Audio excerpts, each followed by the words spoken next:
So guys, panoorin natin yung kalaban ni Sophia. Binigyan si Sophia ng 9-10 kasi magaling tong kalaban eh. Dalawa yung mother ball eh.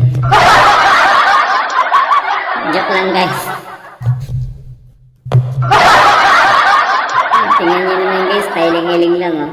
Ang dami talagang magagaling sa Pilipinas na yung iba hindi pa kakilala eh. Sana makilala din yung iba. Yun oh, grabe magpatras. Parang natutulog lang.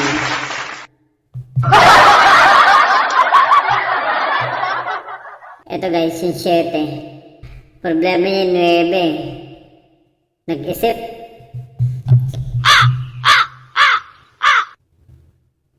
Ayun, tinira yung 7. Bali wala, napakagaling.